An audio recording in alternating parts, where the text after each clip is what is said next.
Buenos días, bienvenidos al curso de etimologías grecolatinas. Hoy vamos a ver la unidad 6, que habla sobre diccionarios de terminología médica. Nuestro equipo está conformado por Alfa Seao, Omar Puk y un servidor, Jonathan Cham. Uno de los principales diccionarios de terminología médica es uno que se llama la nómina anatómica. En los comienzos de la anatomía científica, esta tuvo un crecimiento desordenado, de modo que cada escuela médica tenía su lista de anatomía. En esta anotaban los descubrimientos y los nombres que le habían puesto a cada parte del cuerpo. Con la revolución morfológica de los distintos autores, hacen investigaciones y van descubriendo nuevas estructuras anatómicas dándole el nombre del descubridor, de tal modo que una misma estructura recibía diferentes nombres, dependiendo del anatomista que la había bautizado con su nombre. Esto es un epónimo. Entonces encontramos varias estructuras dentro del cuerpo humano que reciben el nombre de su descubridor, como la válvula de Goubarot, que es el cardias, la válvula de Bowkin, que es la iliocecal, la válvula de Gerlach, que es la del apéndice cecal, y entre muchas otras. Entonces, tenemos la nómina anatómica, que consiste en una lista de términos usados internacionalmente que permite compartir el conocimiento de otros médicos y científicos del mundo, facilitando el desempeño de la profesión. Es deber del médico poder traducir las expresiones de los pacientes a una terminología anatómica técnica, actualizada y uniforme para presentar los resultados de una manera más rápida y sencilla. La nómina anatómica simplifica el uso de terminologías y es una obligación el conocerla para todo el personal del área de la salud. Los primeros pasos para unificar esta terminología se dieron en Basle, con la Basle Nómina Anatómica, o la BNA, de 1887, y se aprobó finalmente en 1895 en el 9º Congreso de la Sociedad Anatómica en Basilea, Suiza. Consiguió reducir el número de términos anatómicos pasando de los 50,000 existentes a 5,528 términos aceptados. Fue redactada en latín y se suprimieron los epónimos. Fue adoptada por los anatomistas de una multitud de países como España y Estados Unidos, pero no fue aceptada por todo el mundo. Después, más adelante, los franceses y los británicos se separaron de esta BNA y adoptaron una nueva propuesta conocida como la Birkman Revision. En 1935 los alemanes sacaron otra revisión, la Jena Nómica Anatómica, y a pesar de todo esto, pues la BNA y sus diversas revisiones seguirían siendo un estándar terminológico internacional. En 1955, en París, Francia, se llega al acuerdo de adoptar una nomenclatura latina basada en la BNA, la Nómina Anatómica de París.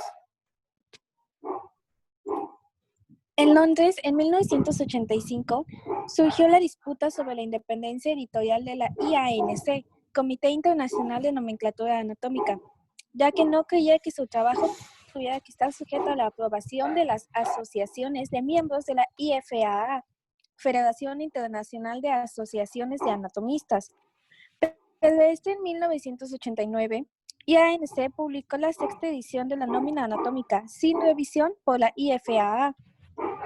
Hablando de terminología anatómica, en 1989, la IFAA creó un Comité Federativo Internacional de Terminología Anatómica, que se conoce como FICAT, y en 1998, la FICAT publicó un nuevo listado, la Terminología Anatómica Internacional, por sus siglas TAI, con las estructuras nombradas en latín y su equivalencia en inglés. Listado que actualiza y reemplaza a todas las nomenclaturas anteriores. En septiembre de 2001, la Sociedad Anatómica Española tradujo esta terminología anatómica internacional al idioma español. Pasando al siguiente tema, vamos a empezar a hablar de los tesaurus. Estos son una lista de términos empleados para representar los conceptos, temas o contenidos de los documentos y que guardan entre sí relaciones semánticas y genéricas. Es un instrumento de normalización y control del vocabulario, cuyo objetivo es eliminar la ambigüedad del lenguaje, convirtiendo el lenguaje natural de los documentos en un lenguaje controlado. Etimológicamente, el término proviene del latín thesaurus y está del griego thesaurus, tesoro, depósito de riqueza y libro mágico.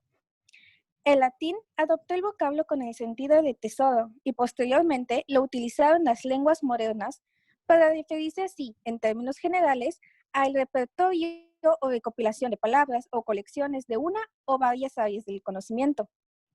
Entonces, los tesauros suelen ser lenguajes especializados en una temática concreta, con un vocabulario controlado de descriptores con un significado previamente establecido, y cuyo fin último sería el de definir de manera unívoca, que quiere decir misma interpretación, el contenido de un documento.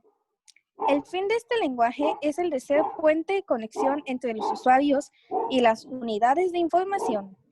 Esto es, de servir tanto para la indización como para la recuperación documental.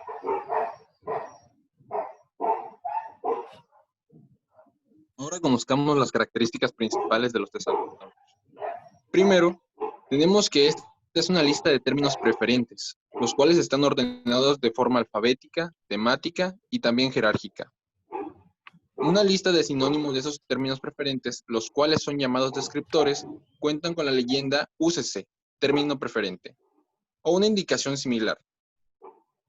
Cuentan con una jerarquía o relaciones entre los términos.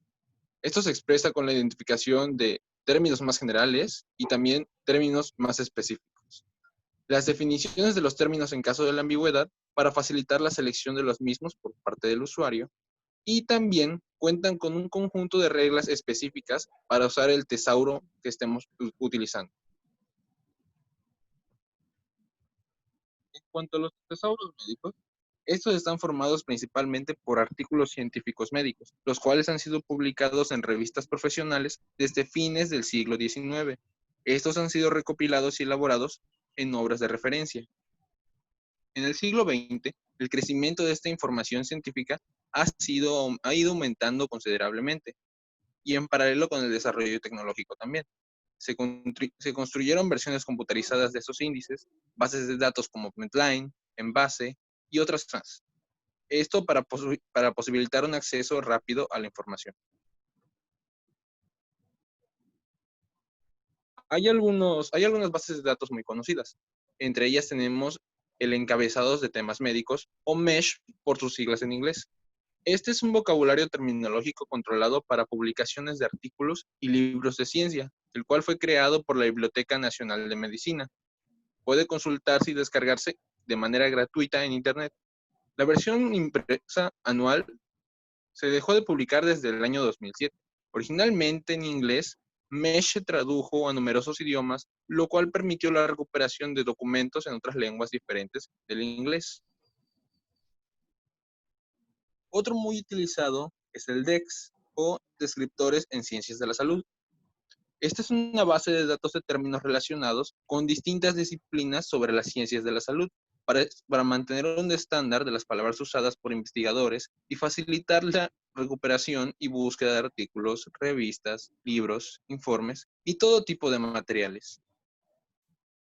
Creado por BIREM, un centro especializado en ciencias de la salud, usando como base MESH.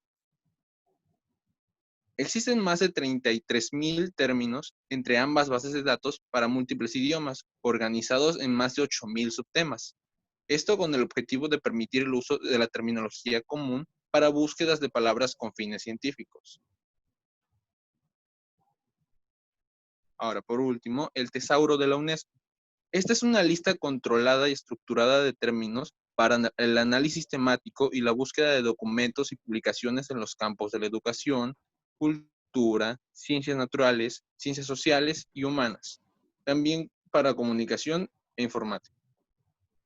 Continuamente ampliada y actualizada. Su terminología multidisciplinaria refleja la evolución de los programas y actividades de la UNESCO.